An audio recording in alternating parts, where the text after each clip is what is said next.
Hi, my name is Mark Fowler. I'm the lead pastor at First United Methodist Church in Madison, Wisconsin. I have been helped by this little book, Virus as a Summons to Faith, by Walter Brueggemann. It was written in this very difficult period of time. Brueggemann is a scholar of the Hebrew Bible and has been a guide for many of us, and helpful that he draws us into some very significant passages in the Hebrew Bible, specifically in the prophet Isaiah. And this is the fourth and final reflection from that book, but I urge you to get it and to have it as a companion in your own journey through these times. This is a time of exile for the Hebrew children. They have been taken away from the land of promise and hope, upon which the entire beginning of their journey was based, that to be in the promised land. And now they have been removed from that land, away from the sacred city of Jerusalem, away from the place in which they had experienced and tried to fulfill somewhat what God had promised and asked of them.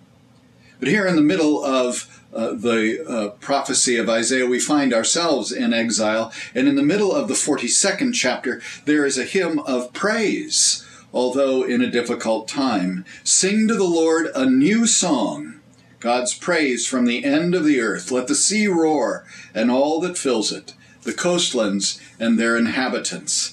And I think of that specifically in this time when we are unable to come together and sing, a very difficult thing for Methodists, for Protestants, for people everywhere. We love to sing. It joins our voices together. And yet the sea will roar, the birds will sing, and in our hearts we will sing together a new song. But it is this 14th verse of the 42nd chapter that Brueggemann finds captivating. For a long time I have held my peace. I have kept still and restrained myself. Now I will cry out like a woman in labor. I will gasp and pant. We are drawn into that amazing experience. And I've always found myself lacking. I have been present at the birth of my children, and I have been a coach and an aide. But I am not the one to tell you about labor pains except by observation. Perhaps neither was Isaiah, and neither is Brueggemann, but draws us to this moment of new life that comes into the world through this experience of labor. And the shouts and the groans, that groaning, is what Brueggemann draws us to. When we do the work of envisioning a new world out of the difficulties in which we are, where we cannot rely on an economy that was past, we cannot rely on the segregation and the oppression in which we many times comfortably lived or expected those who were being oppressed to do so silently, where immigration is not simply a matter of free movement on the planet because it is all of God's, where we take the environment for granted and do not tend it and live with it. All of these things during this very difficult time of exile have come to our attention.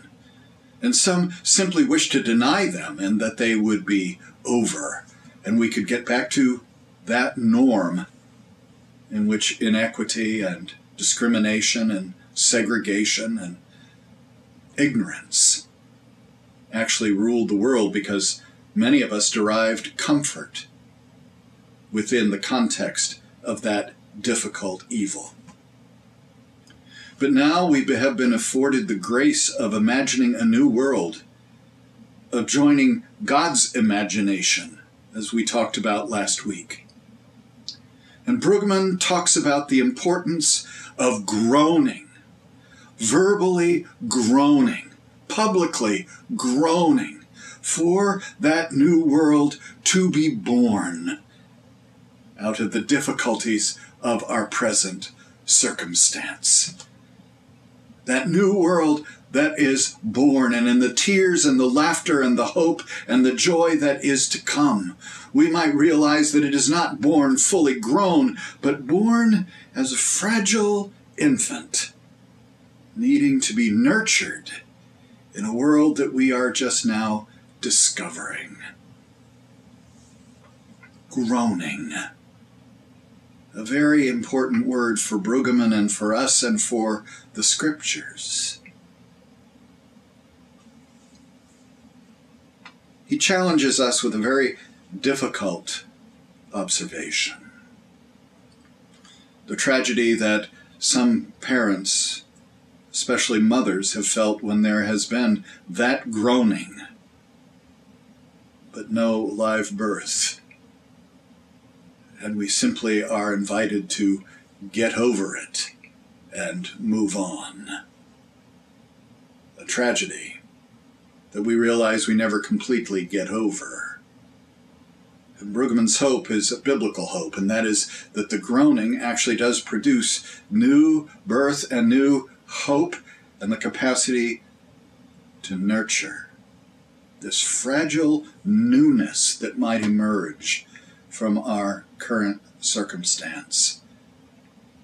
And that we groan loudly at the birth, so that all might hear. As a pastor in my generation, it was something that we could do to go and visit laboring parents in the early stages of labor. But to visit in one room, you could hear what was going on in the other rooms.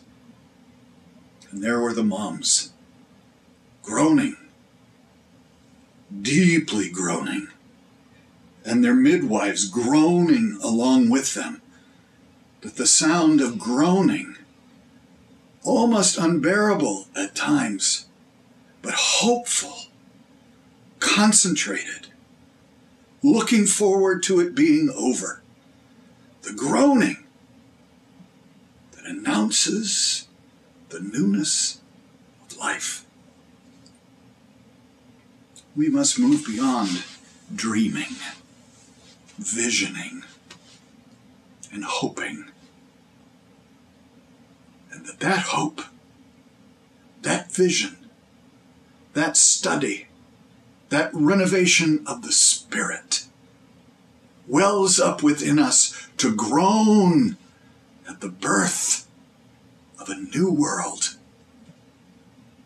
that all the children of God may join together in groaning and then in joy, that there will be no more weeping or crying anymore, that there will be no more division, there will be no more oppression, that enmity amongst God's people will end, that the world shall clap and rejoice, that even the rocks will join in our groaning and our singing,